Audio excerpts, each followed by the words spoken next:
Some names and details in this story have been changed for anonymity and confidentiality. Not all photographs correspond to actual events. The ledge, at 10,800 feet, the disappearance of Daniel Marsh on Mount Rainier, and the 22 days that changed everything. The alarm on Daniel Marsh's phone went off at 3:47 in the morning. He had set it for 3:50, but he was already awake, had been for nearly an hour, lying on his back in the narrow guest bed of his younger sister's house in Auburn, Washington, staring at the ceiling while the digital readout on the bedside clock crawled through its pale blue minutes. He was 34 years old, lean as a fence post, with the kind of angular face that made him look perpetually skeptical, even when he wasn't, and hands that were rough across the knuckles and smooth at the palm from years of rope and ice. He had been climbing since he was 19. He had summited 11 mountains across 4 countries.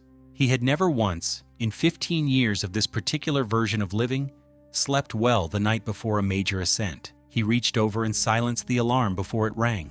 By 4:10 in the morning, he was downstairs in the kitchen, moving quietly so as not to wake Claire and her husband, pressing the button on the coffee maker that Claire had loaded for him the night before. The kitchen smelled of dryer sheets and the faint residue of the pasta dinner they had shared at 6 o'clock the previous evening. On the refrigerator, held in place by a magnet shaped like a Washington State ferry, was a drawing his niece Madeline had made for him, a stick figure with a triangular mountain behind it, and in the looping letters of a 7-year-old, the words, "Uncle Dan goes up the big mountain." He had folded it carefully and placed it in the top pocket of his approach pack before going to bed. His gear was in the entryway. He had packed it 3 days earlier in his apartment in Portland, Oregon, and then repacked it once on Tuesday afternoon before loading it into his car. He had a system, and the system had kept him alive on several occasions when conditions turned faster than forecasts predicted. The pack weighed 47 pounds, heavier than he wanted it, lighter than it had been on his first serious alpine climb, the North Ridge of Mount Baker in the spring of 2013, when he had carried 58 pounds and arrived at the summit feeling like he had been turned inside out. The 47 pounds included a 4-season tent, a -20 sleeping bag, double mountaineering boots, rated to -40 Fahrenheit, a full rack of glacier protection, 200 feet of 9mm rope, 4 aluminum pickets, 6 ice screws, 2 ice axes, his primary Black Diamond Viper, and a backup Petzl that he had used for 8 years, and 6 days of food calculated at 3,500 calories per day. He was planning a 3-day ascent of Liberty Ridge, if conditions held. Liberty Ridge is not a beginner's route. It is not even, by any reasonable measure, an intermediate's route. Rising out of the Carbon Glacier on the remote north side of Mount Rainier, it climbs over 11,500 vertical feet in roughly 10 to 12 miles, running between the sheer nightmare of Willis Wall to the east and Liberty Wall to the west, ascending a narrow, exposed spine of snow and ice all the way to Liberty Cap at 14,110 feet, before descending via the Emmons-Winthrop Glacier on the mountain's opposite flank. The National Park Service route brief for Liberty Ridge described it plainly as the hardest and most dangerous regularly climbed route on Mount Rainier. In 2014, an avalanche on the ridge had swept away 6 climbers, 2 of them experienced guides. The accident left no survivors and only partial remains. Daniel Marsh had climbed Liberty Ridge once before. In May of 2021, he had made the summit with a 2-person team, his partner Greg Holloway leading the crux section just above the Black Pyramid, while Daniel belayed from a fragile stance at 12,800 feet, with the wind coming off the northwest at an indicated 24 miles per hour. They had made Liberty Cap in 9 hours from Thumb Rock Camp. Daniel had stood on the summit for 11 minutes before the cold drove them down. He had not felt triumphant. He had felt, as he always did at altitude, a species of crystalline alertness that was something like fear and something like joy, and was ultimately neither. This June, he was going back alone. His climbing partners had heard about the solo plan with varying degrees of alarm. Greg Holloway had called from his home in Seattle and delivered a calm, methodical argument lasting 18 minutes, citing statistics and case studies from the NPS incident reports that both of them knew by heart. His friend Kevin Marchand, who ran a climbing gym in Portland and had done Liberty Ridge the previous spring as part of a guided group, had simply said, "That's insane, man. That's genuinely insane." Daniel had listened to both of them, thanked them, and done nothing differently. He had filed his climbing permit with the NPS at the White River Wilderness Information Center on the afternoon of Wednesday, June 11th, listing himself as a solo climber with an expected return date of Saturday, June 14th. He had provided his emergency contact, his sister Claire Marsh Devereaux of Auburn, and his satellite communicator device number. He had paid the climbing fee. He had received a briefing from the ranger on duty, a compact, weather-hardened woman named Ranger Sylvia Ortega, who had looked at his permit paperwork with an expression that was professionally neutral and said, "Have you done Liberty before?" When he said yes, once, she nodded and handed him a laminated route card without further comment. The route card had a phone number on the back for the climbing rangers and a note that read, in bold print, "Liberty Ridge has claimed more lives than any other route on this mountain. Turn around before you need to." He had pocketed the card. Now, in his sister's kitchen at 4:18 in the morning, he poured his coffee into the stainless travel mug Claire had set out for him and stood at the window above the sink, looking at the darkness of the backyard. The motion sensor light above the garage had come on at some point, he couldn't tell when, and it illuminated a circle of lawn, dew dark and very green, with a plastic tricycle in the center that Madeline had outgrown, but nobody had moved. The light made the dew on the grass look like broken glass. He drank half the coffee. He rinsed the mug. He left it on the drying rack. At 4:31 in the morning, he loaded his pack and his boot bag into the back of his 2019 Honda CR-V and started the engine. He had planned to leave a note for Claire, but he hadn't been able to find paper, and so instead he sent her a text message. "Heading out now. Permit filed. Return Saturday, June 14th. In reach on. Love you." He watched the message show as delivered. Then he put the car in reverse and backed out of the driveway. The drive from Auburn to the White River Campground trailhead took approximately 65 minutes in pre-dawn traffic. He drove east on State Route 410, climbing steadily through the foothills as the sky lightened imperceptibly ahead of him, the Cascade foothills dark and bulky on either side of the narrow highway. He had the radio on for the first 20 minutes, a news station out of Seattle running a segment on a city council housing dispute, and then he turned it off and drove in silence, with the windows down 2 inches, smelling the cool air that was already carrying the trace of glaciated rock and high snowfield. That particular scent that existed nowhere else, and that he had never been able to describe adequately to anyone who had not been there. He arrived at the White River Campground parking lot at 5:44 in the morning. The lot was not empty. 2 other vehicles were present, a dark green Toyota Tacoma with a roof rack loaded with plastic gearboxes, and a Subaru Outback with a rear window plastered in climbing and ski resort stickers. Neither vehicle had people in or near them. He pulled into a spot, turned off the engine, and sat for a moment in the quiet. Through the windshield, the sky above the tree line was the pale gray blue of pre-dawn in the mountains, entirely clear,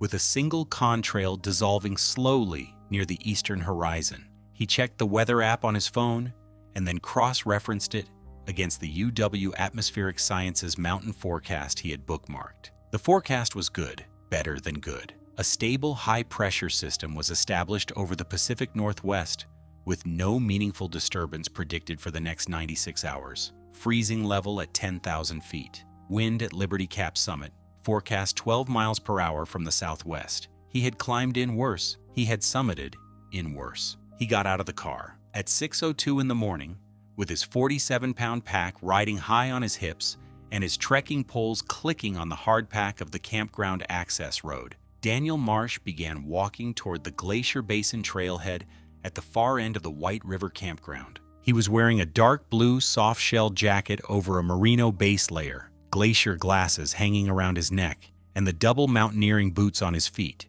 He always started in the boots rather than approach shoes because he hated the transition, and because he had the kind of feet that didn't care about extra weight the way some climbers did. He moved with the particular unhurried efficiency of someone who had been doing this long enough to understand that the mountain did not reward rushing. The campground was still mostly quiet. A crow somewhere in the trees above made a single sharp sound and then fell silent. He did not look back at the car. At 7:10 in the morning, he passed through Glacier Basin Campground and stopped for 8 minutes to eat an energy bar and drink a quarter-liter of water. He noted in the small, spiral-bound notebook he kept in his chest pocket the time and conditions. Clear sky. Temperature approximately 48 degrees Fahrenheit at 5,600 feet. No wind. He logged the same information into the Garmin InReach Mini 2 attached to his left shoulder strap, a satellite communicator capable of two-way text messaging and GPS tracking,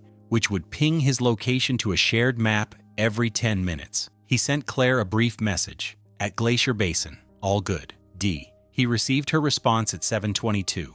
Be safe. Call me when you're down. Maddie says the stick figure is in your pocket, so you'll have company. He read it twice. He put the phone back in his pocket. At 8:55 in the morning, he crossed St. Elmo's Pass at 7,500 feet, leaving the Consolidated Trail behind and beginning the descent onto the Winthrop Glacier. The sun was fully up now, and the snow surface was still firm from the overnight cold. Ideal conditions for travel, the kind of morning that made everything ahead seem not only possible but obvious. The north face of Mount Rainier filled the entire upper left quadrant of his field of vision. Willis Wall, a vertical black and white nightmare of hanging seracs and frozen mud cliffs. Liberty Ridge itself, a slender, elegant line rising between it and the slightly less terrifying ramparts of Liberty Wall, the whole thing so vast and so indifferent that it produced in him the same quiet interior adjustment he always felt in high places,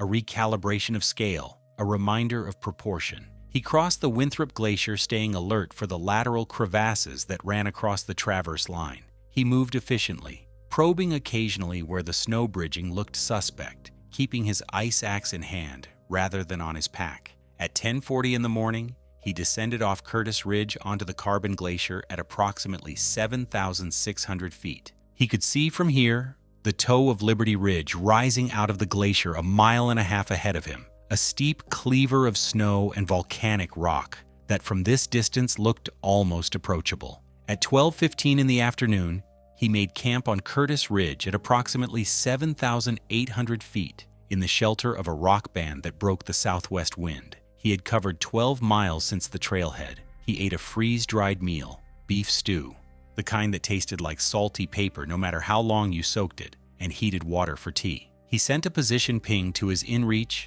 and a brief text to Claire. Camp 1, Curtis Ridge. Good conditions. Summit day Sunday, if all holds. He did not check the weather again because it had not changed.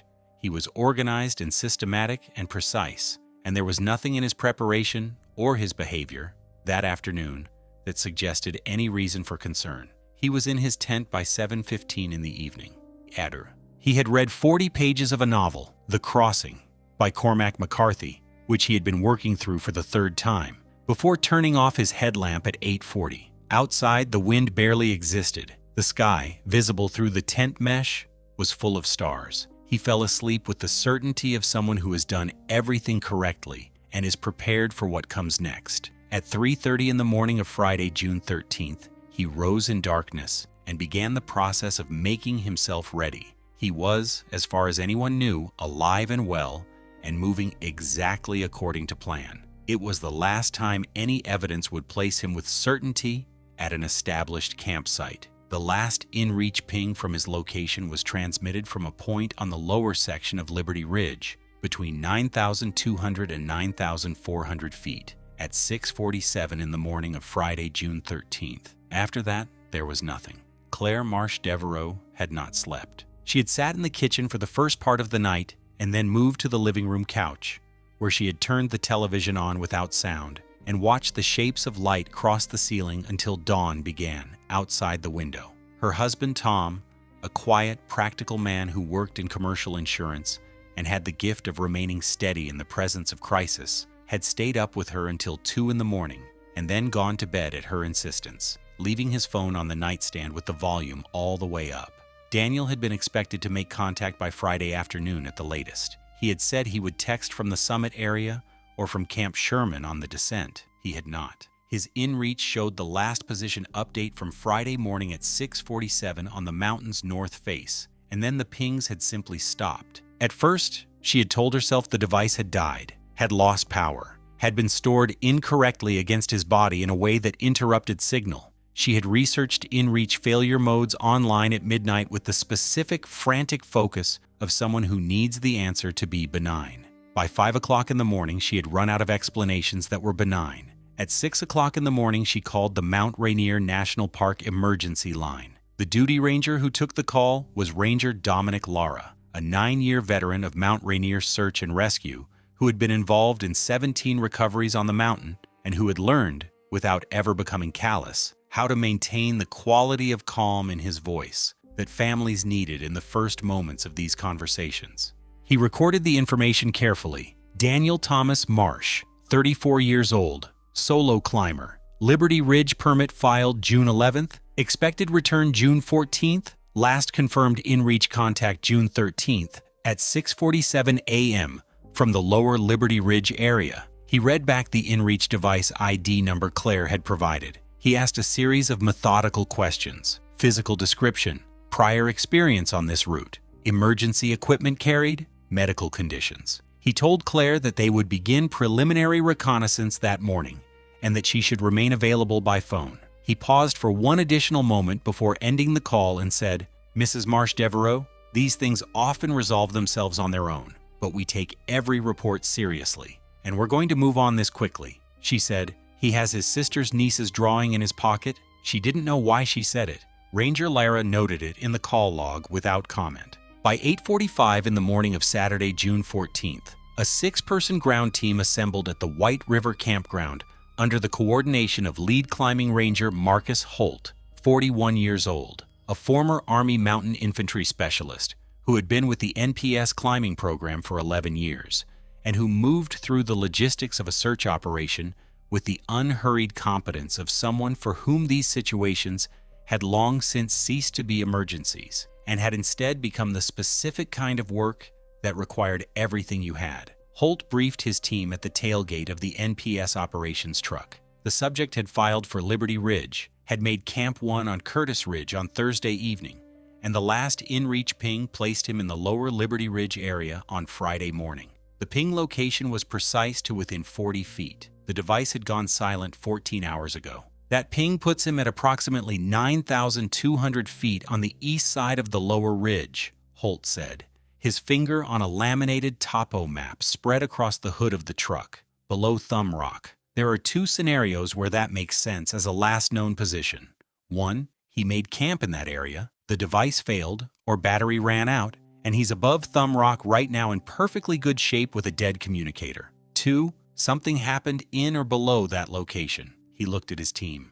We proceed on Scenario 2 until Scenario 1 proves itself. The ground team included Ranger Ortega, the same ranger who had processed Daniel's permit 3 days earlier, along with 4 additional trained climbing rescuers. Ranger Pete Caldwell, a compact firefighter with a red beard who had grown up in Ashford, Washington, and who knew the north side of Rainier better than any active ranger on the team.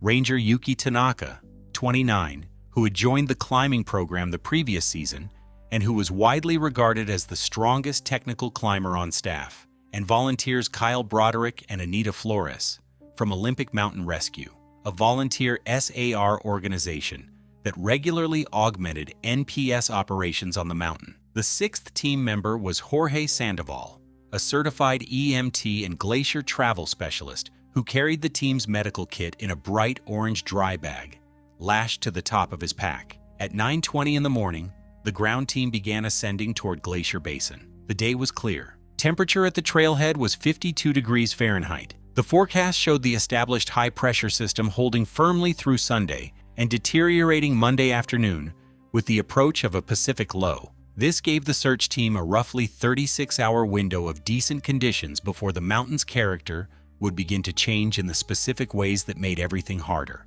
By 1:40 in the afternoon, the team had made Glacier Basin and was moving across the interglacier towards St. Elmo's Pass. Ranger Pete Caldwell had paused at the upper lip of the glacier and used a pair of Swarovski 15 by 56 binoculars to sweep the visible sections of Liberty Ridge, noting no movement, no tent color, no anomaly against the white and gray terrain. He noted in his radio log, no visual contact from Glacier Basin approach. Ridge appears quiet from this distance. At 3:15 in the afternoon, the NPS helicopter, a contract Airbus H-125, based out of the Puyallup Airport that served the three major Washington national parks during the climbing season, conducted its first aerial sweep of the Liberty Ridge corridor. The pilot, a 46-year-old contract aviator named Stuart Gaines, who had flown mountain rescue operations in Alaska and the Cascades for 19 years, brought the aircraft in from the north and made 2 passes along the ridge from the Carbon Glacier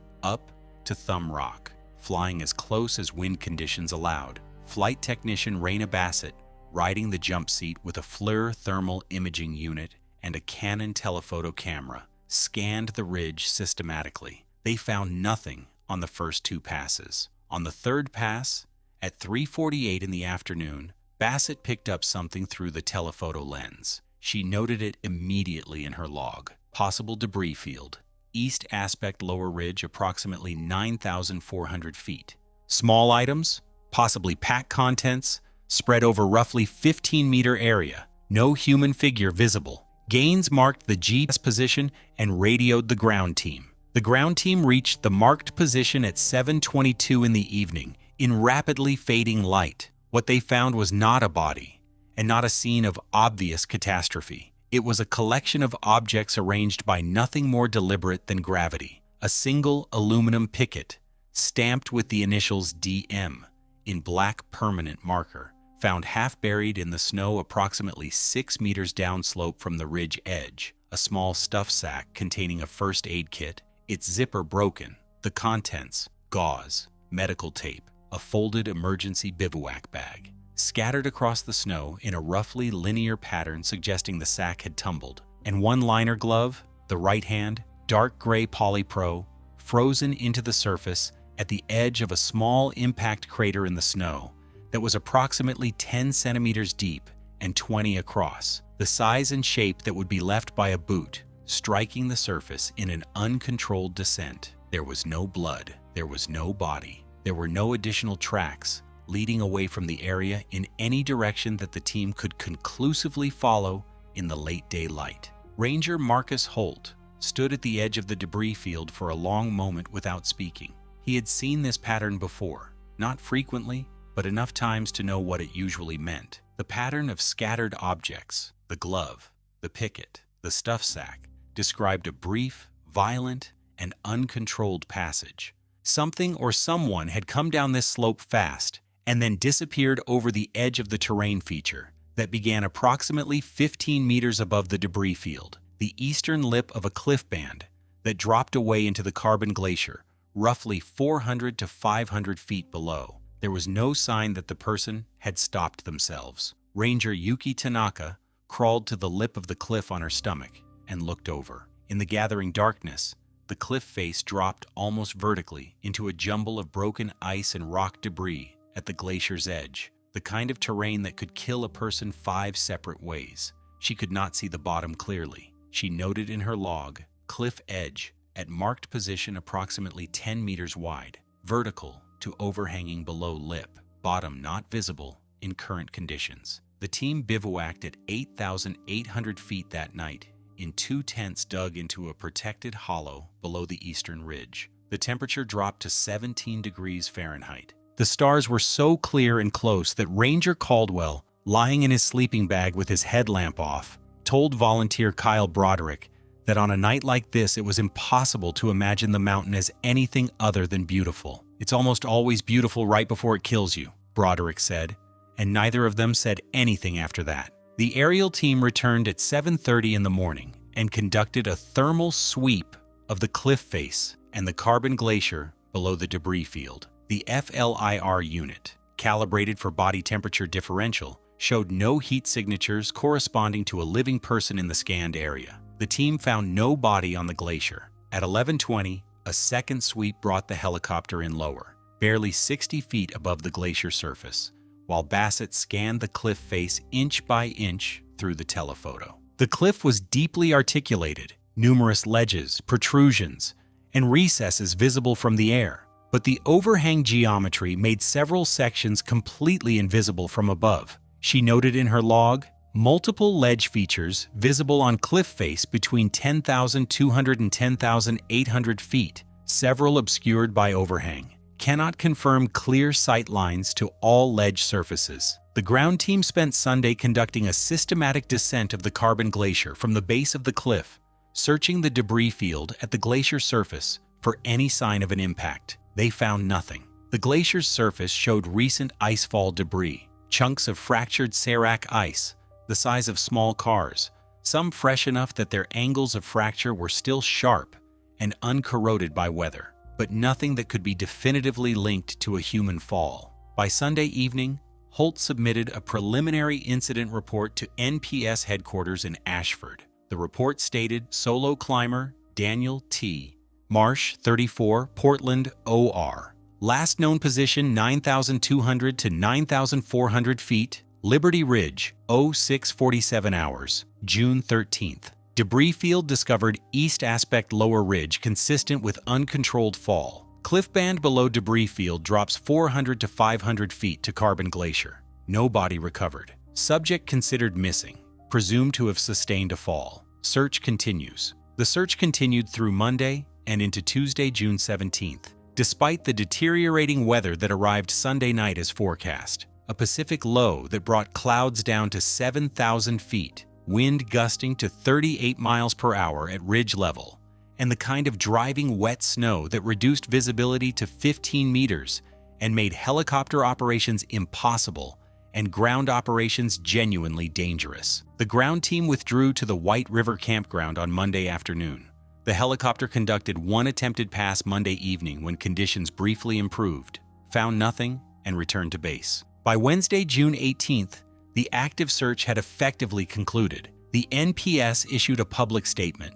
Search and rescue operations for missing climber Daniel Thomas Marsh have been suspended due to weather and terrain conditions. A comprehensive search of the Liberty Ridge area, including aerial thermal imaging and glacier surface reconnaissance, failed to locate the subject. Based on evidence found at the search site, rangers believe Mr. Marsh sustained a fall in the lower Liberty Ridge area on or about June 13th. The case remains open. Anyone with information is encouraged to contact Mount Rainier National Park. Claire Marsh Devereaux, reached by telephone at her home in Auburn at 3:45 in the afternoon, listened to the notification without speaking for approximately 6 seconds. Then she said, "You're telling me he's gone?" The NPS victim liaison, a soft-spoken woman named Patricia Okoye, said, "We're telling you we can't find him right now and that we're keeping the case open." Claire said, "That's not what I asked." There was a long silence. Then she said, "He had his niece's drawing in his pocket." Patricia Okoye wrote that down.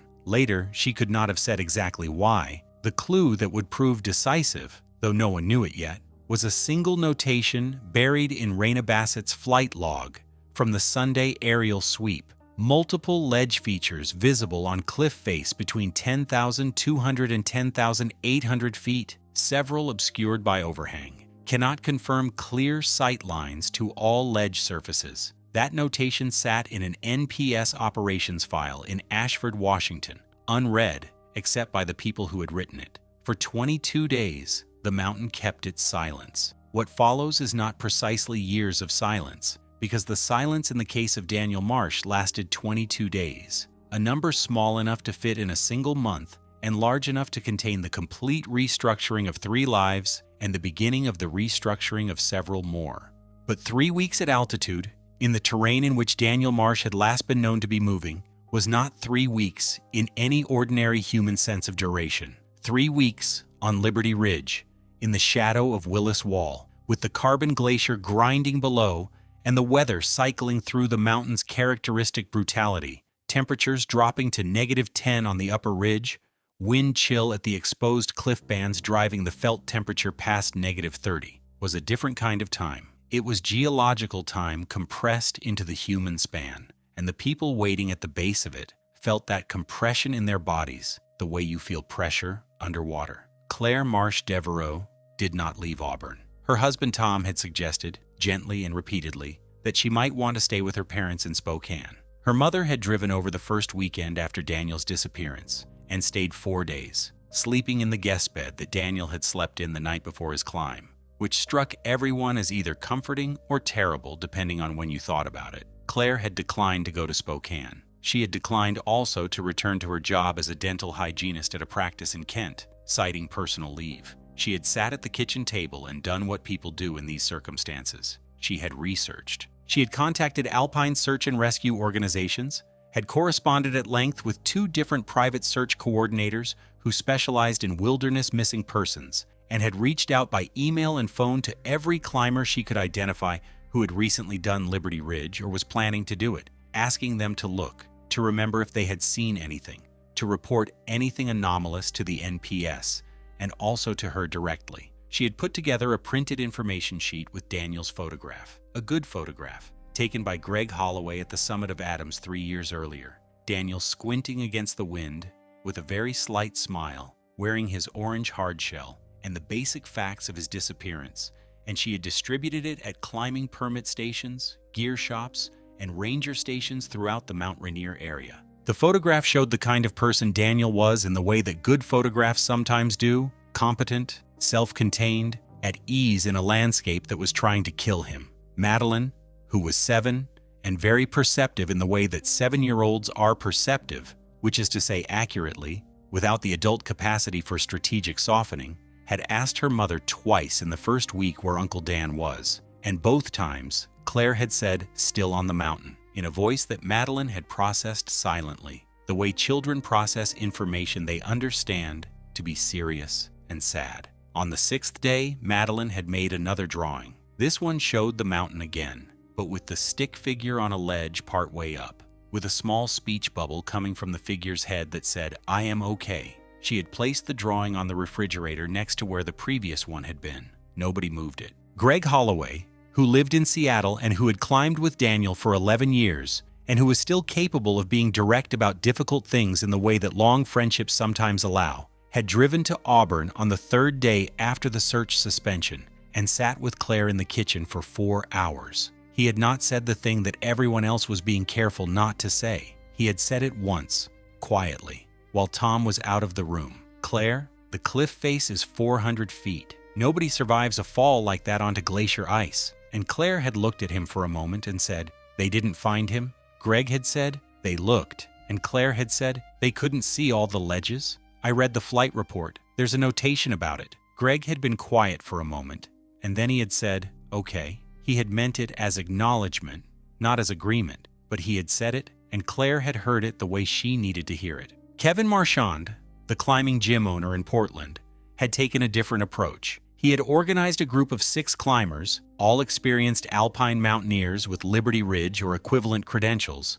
to mount a secondary reconnaissance of the cliff band during a weather window in the 3rd week of June. The NPS had not authorized a new formal search, having determined that conditions did not warrant the risk to rescue personnel, but there was no prohibition on private climbers visiting the area. Marchand and his team had reached the debris field on June 24th in good conditions and spent 6 hours on the cliff band, rappelling sections of the face and scanning as many of the ledge features as they could safely access. They had reached ledges at approximately 9,600 feet and 9,800 feet, both empty. Above 10,000 feet, the geometry of the cliff made further rappelling impossible without fixed anchors they had not placed, and conditions on the upper face included continuous small icefall from the Serac formations above that made extended exposure dangerous. They had descended without finding anything. Marchand had called Claire that evening from the White River campground, and the call had lasted 3 minutes, and Claire had said, "Thank you," at the end of it, with the kind of flatness in her voice that came from having prepared herself for the possibility of news and receiving only the continuation of silence. Her parents came back the last week of June. Her mother, a retired school teacher named Margaret Marsh, who wore reading glasses on a beaded chain around her neck, and who had the quality that some older women have of making any room feel more anchored simply by being in it, stayed in the guest room and washed dishes and made meals and did not say things that were unhelpful. Her father, Edward Marsh, 67, a retired civil engineer with the measured bearing of someone who had spent his career making sure structures did not fall, sat in Tom's armchair in the evenings and said very little. On the 3rd evening of their stay, he said to Claire, He knew exactly what he was getting into. He always knew. He meant it as something other than comfort, though it was not uncomfort either. It was, perhaps, the closest to an honest accounting of Daniel Marsh that anyone offered in those 3 weeks. A man who understood the stakes precisely and had made his calculation freely. The NPS case log for the Marsh disappearance was transferred to cold file status on June 23rd, 11 days after Daniel's disappearance. This was not an unusual administrative designation. It meant the case was not closed, but that active resources were no longer assigned. If new evidence emerged, a body on the glacier, a report from another climber, a satellite image anomaly, the file would be reactivated. Until then, it would sit on a server in Ashford behind its case number, 2025-MORA-SAR-0614-M, accumulating no new entries. On the night of June 28th, 2 weeks and 1 day after Daniel Marsh had last been confirmed moving on the mountain, a thunderstorm developed off the coast and moved inland over the Cascades, dropping 2 inches of new snow above 8,000 feet and clearing by the following morning to the kind of washed, brilliant, improbable blue sky that the Pacific Northwest sometimes offers as a form of apology for everything else. Mount Rainier stood against that sky without acknowledgement. It was, as it always was after weather, entirely self-contained. The Carbon Glacier below Liberty Ridge accumulated its 2 inches of new snow,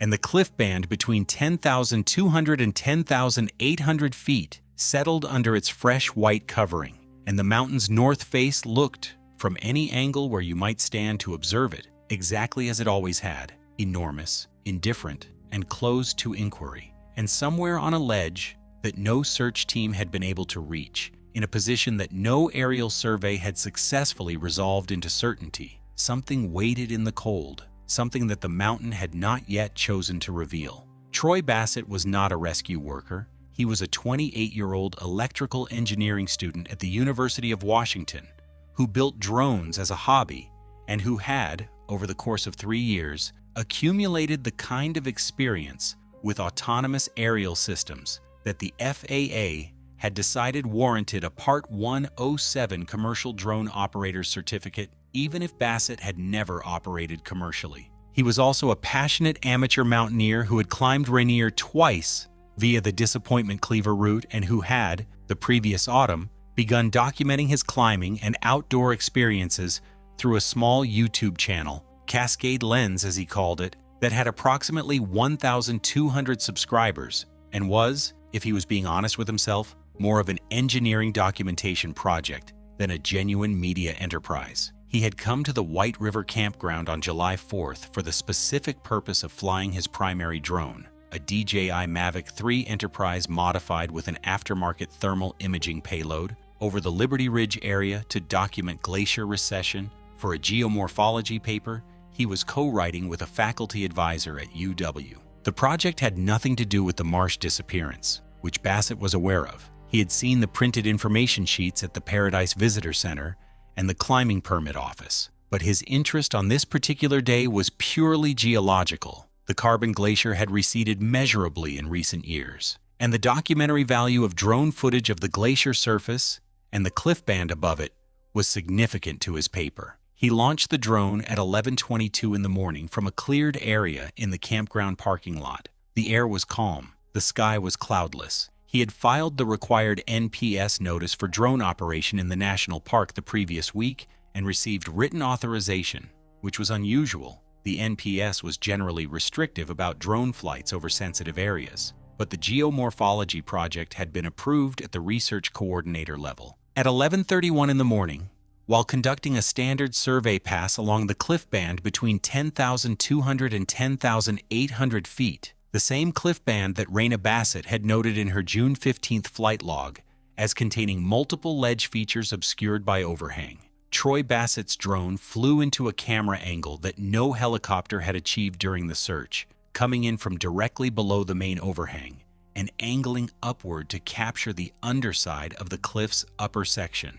He was watching the live feed on his tablet screen and thinking primarily about glacier melt patterns. Then he saw the figure. It was on a ledge approximately halfway up the cliff face at what he would later estimate as roughly 10,800 feet elevation. The ledge was approximately 3 meters wide and perhaps 1.5 meters deep, recessed slightly under an overhang that would have made it completely invisible from above, which explained why the helicopter thermal sweep had returned nothing, and partially visible from below only from a very specific approach angle. The thermal imaging payload showed a heat differential against the cold rock, minimal, diffuse, inconsistent with the sharp signature of a living person, but present. The visual camera showed a human form.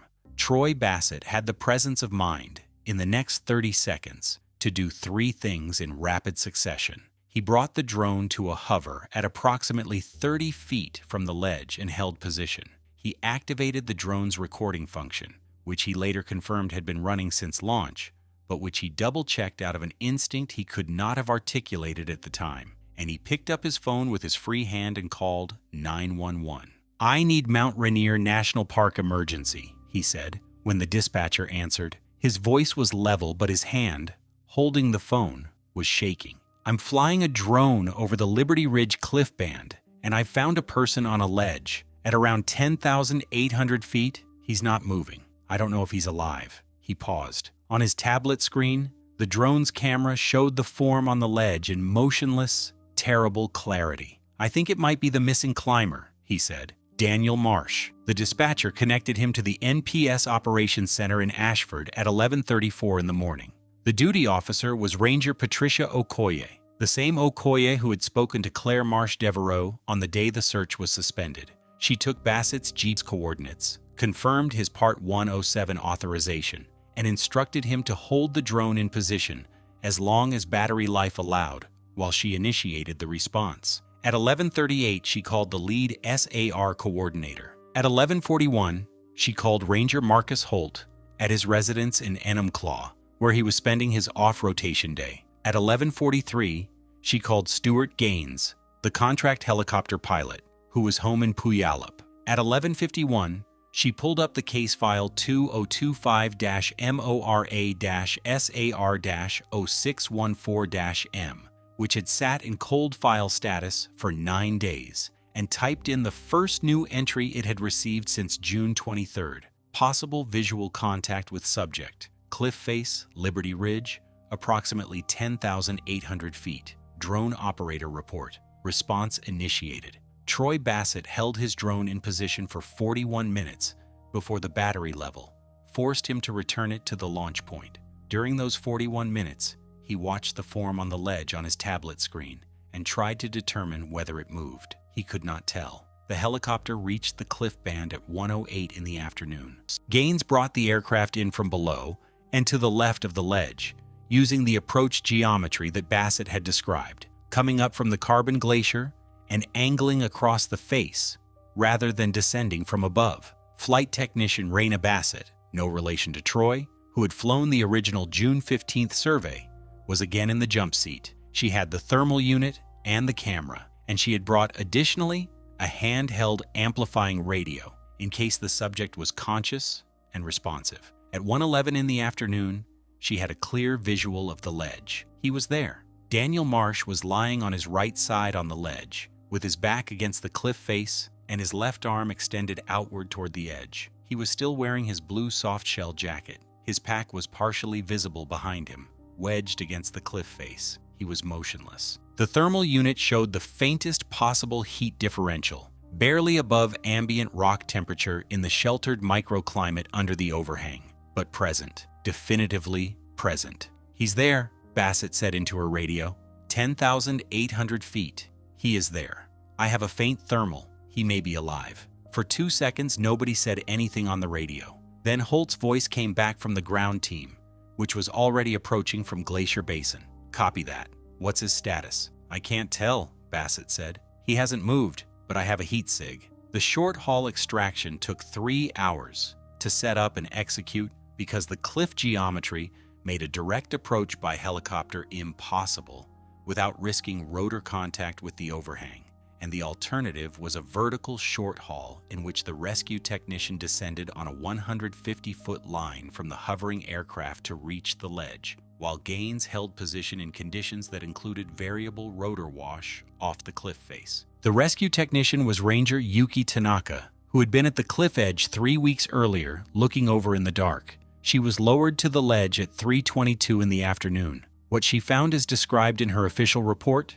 filed the following day, with a precision that does not attempt to conceal the emotional weight of what occurred. Subject located on ledge, as reported. Male, adult, prone position, right lateral, facing cliff face. Condition on arrival, conscious, hypothermic, severely dehydrated, altered mental status. Subject recognized rescue approach and attempted to vocalize. Voice extremely weak, unintelligible. Subject was responsive to touch and light stimulation. Vital signs recorded, pulse 42, irregular, respiratory rate 6 per minute, core temperature estimated via field assessment at approximately 28 degrees Celsius, 82 degrees Fahrenheit. Subject was wrapped in thermal blankets. IV access established for fluid resuscitation, secured to rescue harness, with additional anchor backup to cliff face anchor points. Short haul extraction to helicopter completed at 4:07 p.m. Subject's pack was recovered from ledge. Contents intact. On subject's person, inside left breast pocket of soft-shell jacket, one folded piece of paper. Child's drawing, depicting mountain and stick figure. Daniel Marsh arrived by helicopter at St. Anthony Hospital in Gig Harbor at 5:19 in the afternoon of July 4th. His core temperature on arrival in the emergency department was 27.8 degrees Celsius. His right leg had a spiral fracture of the tibia sustained. It would later be determined at the moment of his fall. He had survived 22 days on a ledge, 10,800 feet above sea level, in temperatures that had dropped below -10 Fahrenheit on multiple nights, with the contents of whatever he had had on his person. When the fall arrested him against the ledge, he was alive. He had been alive the entire time. The attending physician in the emergency department at St. Anthony was Dr. Layla Forsyth, a wilderness medicine specialist who had been on staff for 7 years and who had treated 2 previous prolonged exposure mountain survival cases. She later described the case in a medical conference presentation as one of the most extraordinary examples of human physiological endurance I have encountered in my career, and noted that several factors had contributed to Marsh's survival. The sheltered microclimate under the overhang, which moderated the extreme temperatures experienced at the exposed ridge above. The presence in his pack of survival equipment, including emergency bivvy, sleeping bag, and food. And she noted with a kind of clinical care for precision what she could only describe as a remarkable degree of physiological fortitude and mental self-regulation that we do not fully understand and should not underestimate. Claire Marsh Devereaux arrived at St. Anthony Hospital at 6:47 in the evening, 43 minutes after receiving the call from the NPS victim liaison. She had driven from Auburn in conditions that she would later describe accurately as not entirely safe. Tom drove. She sat in the passenger seat with her hands folded in her lap. She did not cry on the drive. She cried afterward in the hospital corridor outside the intensive care unit, while a nurse explained that Daniel was stable, conscious, and asking for water, and McCarthy's The Crossing in that order. The nurse said he was asking for water first, then the book. Claire said she knew which one he would have asked for first. Then she laughed. Then she cried again.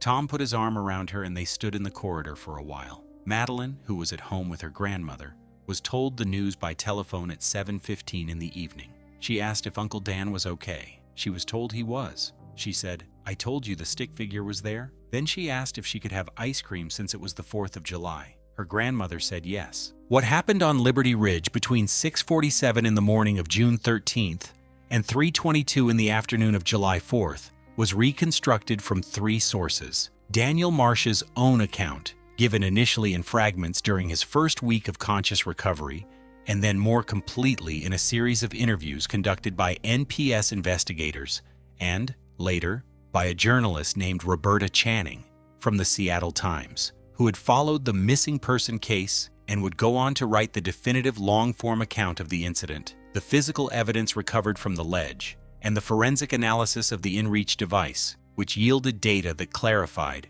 with painful precision exactly when and how the communicator had failed. The fall happened at 6:51 in the morning of Friday, June 13th. The inReach's last ping had been at 6:47, placing Daniel at approximately 9,200 feet on the lower east slope of Liberty Ridge. At 6:51, he was 4 minutes of climbing above that point, roughly 9,400 feet, when the event occurred. He was traversing a section of hard alpine snow on the east side of the ridge, moving in the early morning cold when surface conditions were firmest, his crampons biting cleanly. He had been climbing for approximately 3 hours and 20 minutes since leaving his camp on the Carbon Glacier. By his own account, conditions had been excellent. The snow was consolidated. The visibility was unlimited. The temperature was -5 Celsius. He was moving with full concentration and had not registered any specific precursor to what happened. A section of wind slab,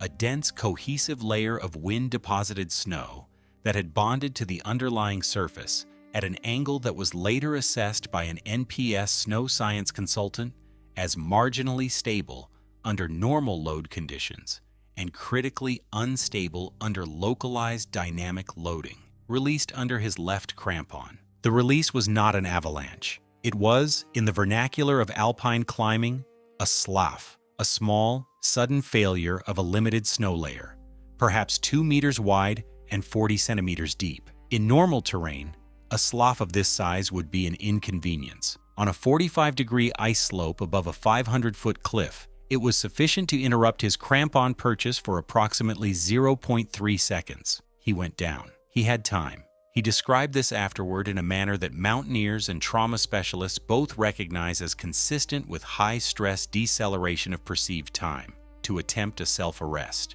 he drove both axes into the surface. The primary axe hit the hard ice beneath the slough layer and skated off it. The pick angle was wrong by a fraction of a degree, a fraction produced by the violence of the transition from standing to prone. The backup axe found purchase for approximately 2 body lengths, tearing a groove in the ice that he could later see when the helicopter brought him past it during the extraction, and then it too released, and he was accelerating again, and then he was at the edge of the cliff band, and then he was not on the mountain's surface at all. The fall was 40 feet, not 400, as the initial aerial assessment from the cliff top had implied. The cliff band, as subsequent mapping confirmed, was not uniformly 400 feet of vertical drop, but rather a series of stacked ledge systems and overhangs, with the upper section, the section visible from below, dropping only 40 feet to the first major ledge at approximately 10,800 feet. It was this ledge, the one that Rainier Bassett's flight log had noted as obscured by overhang, that arrested his fall. He hit the ledge on his right side. The spiral tibial fracture was the primary injury, along with contusions across the right hip and shoulder, and a laceration on the right side of his forehead that bled significantly for the first hour and then clotted. He did not lose consciousness, which he later described as possibly the least pleasant aspect of the whole experience. He assessed himself for approximately 20 minutes after the impact, lying still, running his hands along his limbs in the systematic fashion of a climber who has drilled injury assessment until it is automatic. He established that he could not stand without risking additional instability on the ledge. He established that his pack had traveled with him and was within arm's reach. He established that his right leg was badly injured and his left was functional. He established that the ledge was, in the specific topographic sense, survivable. It was 3 meters wide, roughly 1.5 meters deep, slightly angled upward toward the cliff face, which meant it held snow rather than shedding it, and the overhang above reduced wind exposure to near zero in all but the most extreme conditions. He could not send an inReach message because the device had been damaged in the fall. The antenna housing had cracked against the cliff face on impact, severing the satellite connection. He could not call for help because he had no signal for his phone at that elevation and in that sheltered position. He could not climb back up the cliff because of the tibial fracture, which made weight-bearing on the right leg impossible. He could survive, or he could not. He chose to survive. The account of the 22 days that followed is, in documentary terms, one of the more extraordinary records of human adaptation, under extreme constraint that exists in the literature of mountain survival. What Daniel Marsh did in those 22 days was not heroic in the cinematic sense. There was no dramatic gesture, No final push against an overwhelming obstacle, no single moment of triumph. What he did was methodical, systematic, and relentlessly rational. The application of everything he knew about physiology, temperature management, hydration, caloric conservation, and psychological self-regulation to the single project of remaining alive until something changed. He had 6 days of food at 3,500 calories per day. He reduced to a calculated 800 calories per day immediately, establishing a strict rationing schedule written on the inner cover of his spiral notebook. 6 days at 3,500 calories becomes, at 800 calories per day, 26 days. He had 22 days to get through. The math was sufficient. Water was not immediately a problem because the ledge held snow. He melted snow using his MSR pocket rocket stove, which he had sheltered from wind damage in the bottom of his pack, and which still had 1.5 canisters of fuel. He rationed the fuel with equal care, melting snow only during the warmest part of each day to conserve canister pressure. The cold was the primary threat. His sleeping bag was rated to -20 Celsius. The ledge temperature, moderated by the overhang, dropped to approximately -15 Celsius on the coldest nights. He survived. He also wrapped his injured leg in the emergency bivy bag and used the closed-cell foam sleeping pad, which he had partly destroyed by cutting it into sections, to insulate the ledge surface beneath him. He wrote in his notebook. He wrote every day. The notebook recovered from his breast pocket contained 31 pages of entries in his cramped, deliberate handwriting, documenting conditions, calorie counts, fuel levels, observations about the weather, the glacier below, the sounds of the mountain. He noted on day 3 that a ptarmigan had appeared on the ledge edge for approximately 4 minutes and shown no fear of him. He noted on day 7 that the weather had deteriorated and he had spent 18 hours inside his sleeping bag. He noted on day 14 that his caloric reserves were lower than his initial calculation had projected due to the additional metabolic cost of the fracture, and that he was reducing to 650 calories per day. He noted on day 19 that the fuel was nearly gone and that he would begin eating snow rather than melted water the following day, accepting the hypothermic cost as preferable to dehydration. On day 21, he wrote, "Weather excellent today, clear sky, warm. Something may fly over." On day 22, July 4th, at approximately 11:30 in the morning, he heard the drone. He had heard aircraft before. The helicopter had passed twice during the initial search, and he had attempted to signal with his emergency mirror both times, but the geometry of the overhang had prevented any reflected signal from reaching the aircraft's approach angles. This aircraft was different. It was quieter, lower. It came from below and to his left, approaching across the cliff face rather than descending from above. By his own account, when the drone appeared at the edge of the ledge and its camera pivoted to face him, he had exactly one coherent thought before his capacity for cognitive processing failed under the weight of 3 weeks of semi-starvation, dehydration, hypothermia, and pain. The thought was, "It found me." He raised his left arm. He did not have the strength to raise it more than a few inches from the ledge surface, but the camera was close enough to resolve it. Troy Bassett, watching the live feed on his tablet in the parking lot of the White River Campground, confirmed in his subsequent statement to the NPS that he saw the arm move. "It moved," he told investigators. "Small movement. Left arm about 3 inches. That's when I called 911. The notebook recovered from Daniel's breast pocket contained one final entry, written in the early morning of July 4th, in handwriting considerably shakier than the entries that preceded it. Day 22. Maddie's drawing still in pocket. Have been keeping it there specifically for this. Figured if they found me this way, I wanted them to find both of us. The drawing says I am okay. Optimistic. Let's find out." The investigation that followed the recovery of Daniel Marsh was not a criminal investigation because no crime had been committed. But it was, in a meaningful administrative and epistemic sense, an investigation, a systematic attempt by the National Park Service, the King County Medical Examiner's Office, the UW Wilderness Medicine Program, and Rainier National Park Search and Rescue to understand what had happened, what had been missed, and what could be done differently. The formal incident review, completed on August 15, 2025, and filed as NPS Critical Incident Review 2025-MORA-CIR-0614, was 73 pages long. Its conclusions were measured, factual, and in certain sections nearly brutal in their precision. The review found that the initial search had been conducted according to all applicable protocols and had not made any individual decision that was unreasonable given the information available at the time.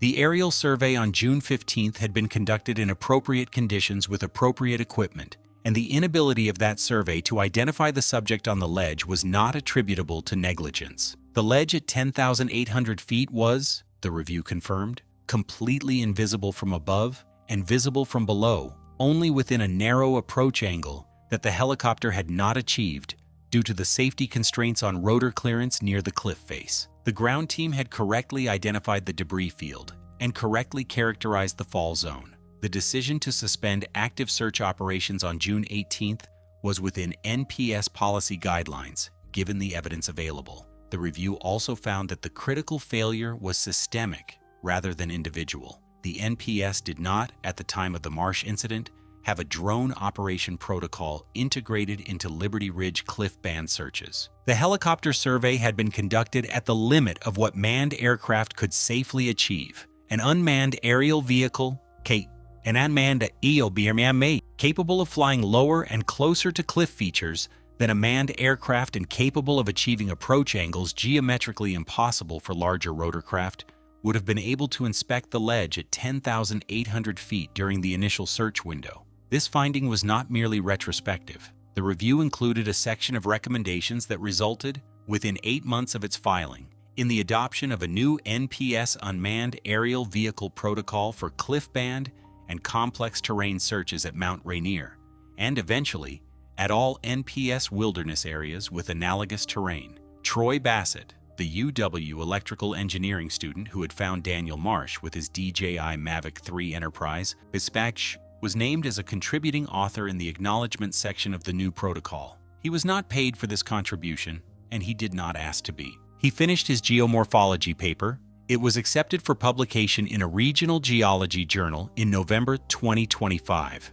Daniel Marsh spent 17 days in the intensive care unit at St. Anthony Hospital in Gig Harbor. His tibial fracture required surgical fixation, a procedure performed on July 7th by orthopedic surgeon Dr. Marcus Webb, who noted in his surgical report that the fracture pattern was consistent with a high-energy oblique impact, and that the improvised immobilization Daniel had constructed on the ledge, foam pad sections wrapped with medical tape and held in place with a section of climbing webbing cut from his cordelette, had prevented secondary displacement that might otherwise have resulted in permanent neurovascular damage. He knew what he was doing, Webb said in a hospital press statement. The field stabilization was as good as what we'd teach a wilderness first responder to do. It's part of why he can expect a full recovery. His core temperature took 4 days to normalize. The hypothermia had produced, as it does in extended cases, a series of metabolic disruptions that resolved slowly and non-linearly. His cardiac rhythm was irregular for 6 days. His renal function was impaired for 9 days.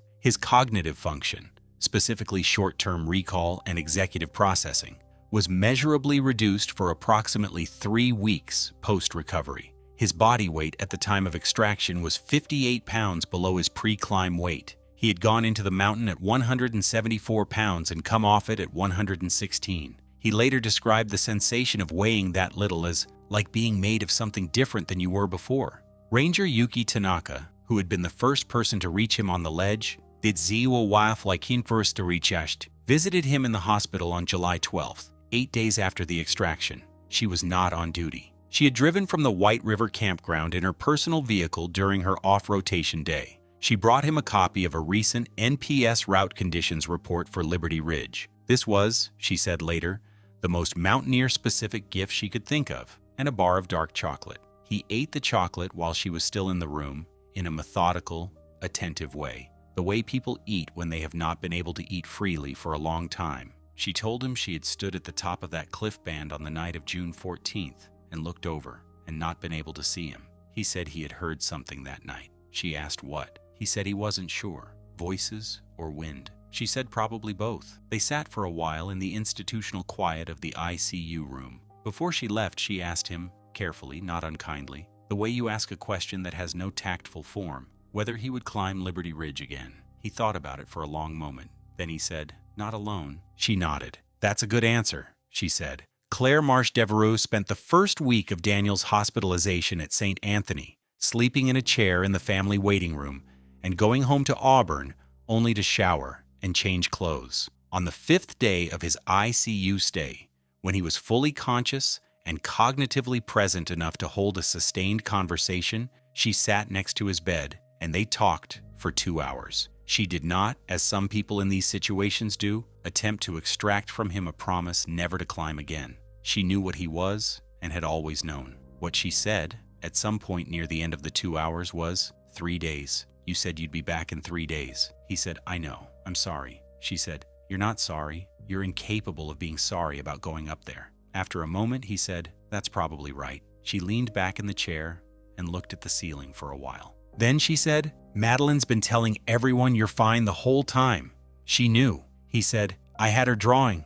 I know, Claire said. They did not say anything for a few minutes. Outside the window of the hospital room, Puget Sound was visible in the middle distance. The water dark gray-green under an overcast sky. A car ferry making its slow crossing between Bremerton and Seattle. The ordinary world continuing in its ordinary motions. The mountain was not visible from this window, though on a clear day it was visible from much of the region. A white pyramid standing at the edge of visibility, present and enormous, and completely indifferent to what happened in its vicinity, or to any of the people it had absorbed and returned and kept. Greg Holloway drove down from Seattle on Daniel's 9th day in the hospital. He brought the remaining volume of McCarthy's The Crossing, which he had found at a used bookstore on Capitol Hill. Daniel's copy, which had been on the ledge with him for 22 days, was damaged beyond reading by condensation and cold. Greg sat in the same chair Claire had occupied and said very little for the first 20 minutes. Then he said, I told your sister you couldn't have survived that fall. You were statistically reasonable, Daniel said. I hate being statistically reasonable, Greg said. Daniel said, the ledge was 40 feet down, not 400. The initial estimate from the helicopter was wrong. The overhang broke the line of sight from above. Greg was quiet for a moment, and then he said, so it was a geometry problem.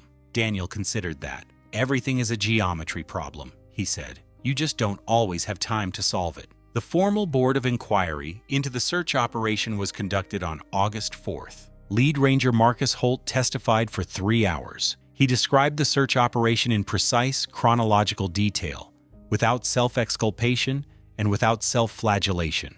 When asked by the board chair whether, in retrospect, the search team had missed anything, he paused for a notable period before answering. Then he said, We missed the ledge. We couldn't see it from the approach angles we used. We lacked the equipment to inspect it directly. In retrospect, a drone capable of flying below the overhang would have located the subject on the first or second day of searching. That equipment existed. We didn't have a protocol for using it. He paused again. He was there the whole time. He was alive the whole time. We just couldn't see him.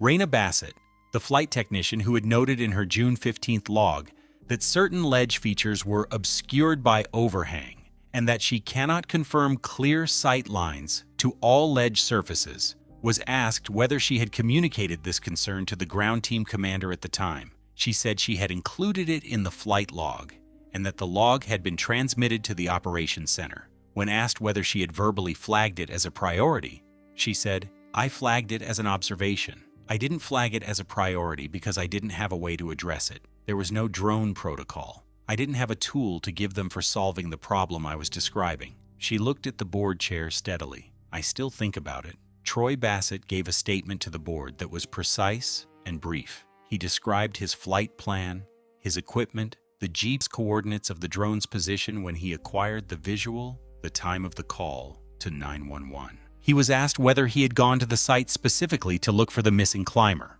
He said no, he had gone for his geology paper. The board chair asked whether it was coincidental then that a drone operator with exactly the right equipment happened to be in the right place on the right day. Bassett thought about this. He said, I guess the mountain decided to give him back. I just happened to be the tool it used. The board chair wrote this down. It ended up in the incident review, not in the formal findings, but in the narrative summary section, where it sat slightly awkwardly among the protocol language and the technical recommendations, like something that belonged in a different kind of document. The NPS revised its Liberty Ridge search and rescue protocols on January 15, 2026. The revision required that any cliff band or complex terrain search on Liberty Ridge include, within 24 hours of initial incident report, a drone survey using a UAV capable of flying below cliff overhangs and achieving approach angles inaccessible to manned rotorcraft. It designated funding for the purchase of 2 dedicated SAR-configured UAVs to be maintained at the White River Campground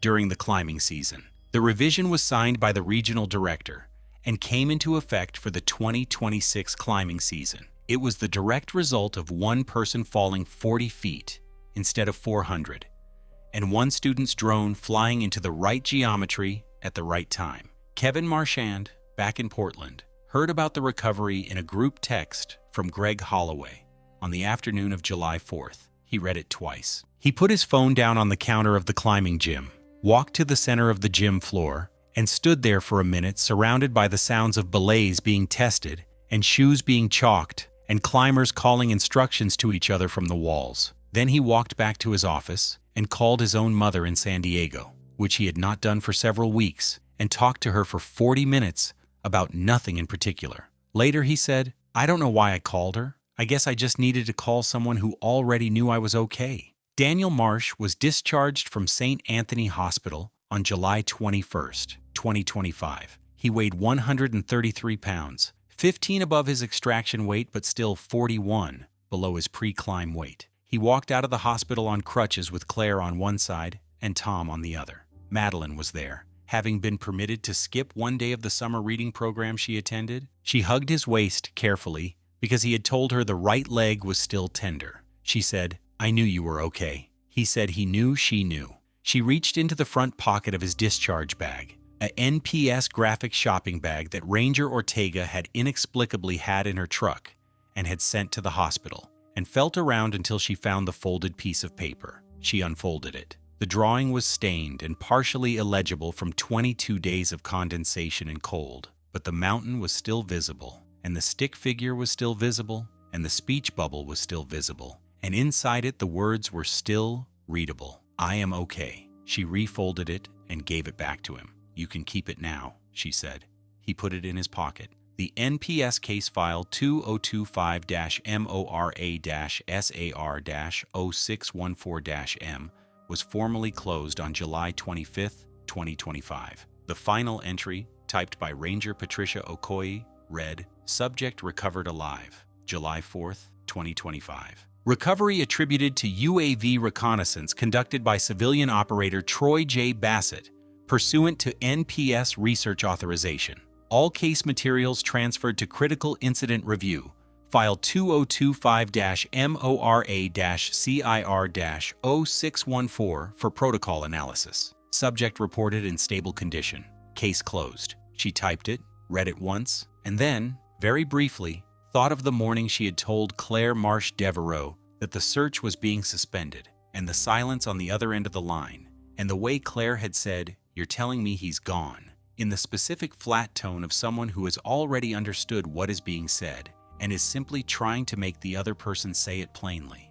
She thought of what she had said in return. "We're telling you we can't find him right now." That sentence had been true. It had always been exactly and only true. She clicked save on the case file. She closed the window. Outside the operations center in Ashford, the mountain was visible through the south-facing windows, white and enormous, and clear in the July afternoon light. It looked, as it always looked from here, like something that had no opinion about anything that happened in its vicinity. In his apartment in Portland, 6 days after his discharge, Daniel Marsh sat in a chair by the window with his right leg elevated on a stacked pair of climbing bags, reading the Roberta Channing draft article she had emailed him for fact-checking, a pen in his hand for marginal notes. The chair was positioned near the window that faced east, from which he could see on clear days the blue-white shape of Mount Hood on the horizon, and beyond Hood, on very clear days, the ghost of Adams. Mount Rainier was not visible from Portland. It was too far north,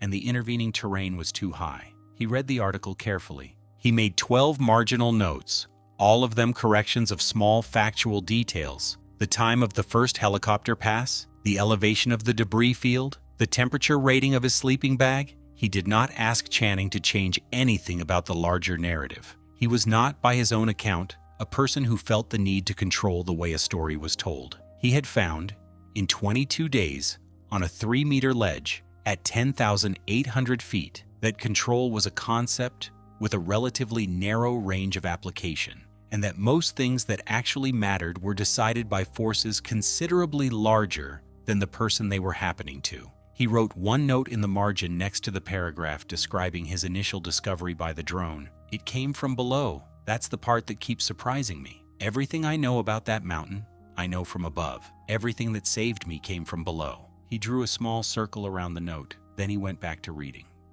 Daniel Marsh completed outpatient physical therapy for his tibial fracture in October 2025. His orthopedic surgeon cleared him for hiking in November 2025 and for technical climbing in March 2026. As of the time of publication, he has not returned to Mount Rainier. Troy Bassett graduated from the University of Washington with a Master of Science in Electrical Engineering in June 2026. His geomorphology paper, co-authored with Dr. Patricia Ewan of the UW Earth and Space Sciences Department, was published in the Pacific Northwest Geological Survey in the spring of 2026. In the paper's acknowledgments section, he thanks the Carbon Glacier, which was patient. Ranger Yuki Tanaka was promoted to lead climbing ranger for the Liberty Ridge Corridor in January 2026. Her first action in the new role was to test the newly acquired NPSSAR-configured UAV on a cliff band inspection exercise on the north face of Rainier. The exercise was conducted in February 2026. The drone found an empty ledge at approximately 10,800 feet.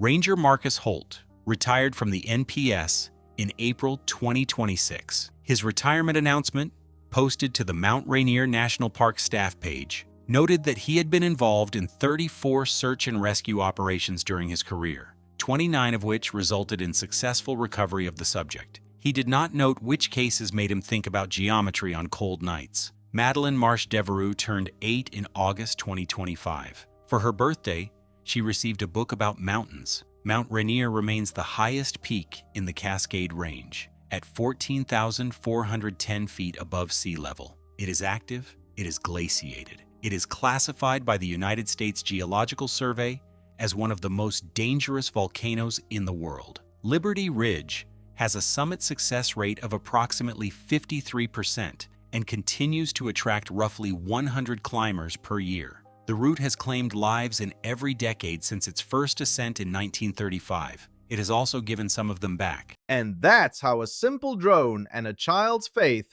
can rewrite the laws of geometry and save a life when all hope seemed lost. What are your thoughts on this incredible story of Daniel Marsh?